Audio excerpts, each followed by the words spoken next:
ಪ್ರಜ್ವಲ್ ರೇವಣ್ಣ ವಿರುದ್ಧ ಯಾವುದೇ ಕ್ಷಣದಲ್ಲೂ ಮತ್ತೊಂದು ಎಫ್ಐಆರ್ ದಾಖಲಾಗುವ ಸಾಧ್ಯತೆ ಇದೆ. ಕಿಡ್ನಾಪ್ ಆಗಿದ್ದ ಮಹಿಳೆಯಿಂದ ಎಸ್ಐಟಿ ಮುಂದೆ ಹೇಳಿಕೆ ದಾಖಲಾಗುತ್ತೆ. ಸಂತ್ರಸ್ತೆ ಹೇಳಿಕೆಯನ್ನ ಆಧರಿಸಿ ಎಫ್ಐಆರ್ ಮಾಡೋದಕ್ಕೆ ಎಸ್ಐಟಿ ನಿರ್ಧರಿಸಿದೆ. ಕಿಡ್ನಾಪ್ ಆಗಿದ್ದ ಮಹಿಳೆ ಮೇಲೆ ಪ್ರಜ್ವಲ್ ಲೈಂಗಿಕ ದೌರ್ಜನ್ಯ ಎಸಗಿದ್ರ, ಮಹಿಳೆಯ ಮಗನಿಂದಲೇ ತಾಯಿಯ ಮೇಲೆ ಲೈಂಗಿಕ ದೌರ್ಜನ್ಯ ಆಗಿದೆ ಅನ್ನುವಂಥದ್ದು ಎಫ್ಐಆರ್ ಅಲ್ಲಿ ಉಲ್ಲೇಖ ಆಗಿತ್ತು. ವೈರಲ್ ಆದ ವಿಡಿಯೋದಲ್ಲಿ ಮಹಿಳೆ ಇರೋ ಬಗ್ಗೆ ದೂರಿನಲ್ಲಿ ಉಲ್ಲೇಖಿಸಿದ್ದ ಪುತ್ರ,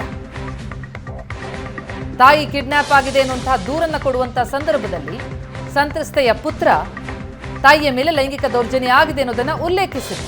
ವೈರಲ್ ಆದ ವಿಡಿಯೋದಲ್ಲಿ ಮಹಿಳೆ ಇರೋ ಬಗ್ಗೆ ದೂರಿನಲ್ಲಿ ಉಲ್ಲೇಖ ಆಗಿತ್ತು. ಈ ಹಿನ್ನೆಲೆಯಲ್ಲಿ ಸಂತ್ರಸ್ತೆ ಹೇಳಿಕೆಯನ್ನು ಆಧರಿಸಿ ಮತ್ತೊಂದು ಎಫ್ಐಆರ್ ಮಾಡೋದಕ್ಕೆ ಎಸ್ಐಟಿ ನಿರ್ಧರಿಸಿದೆ.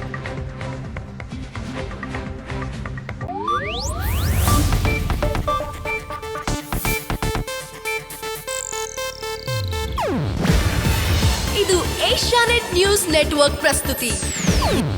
ನೀವು ನೋಡ್ತಿದ್ದೀರಾ ಏಷ್ಯಾನೆಟ್ ಸುವರ್ಣ ನ್ಯೂಸ್.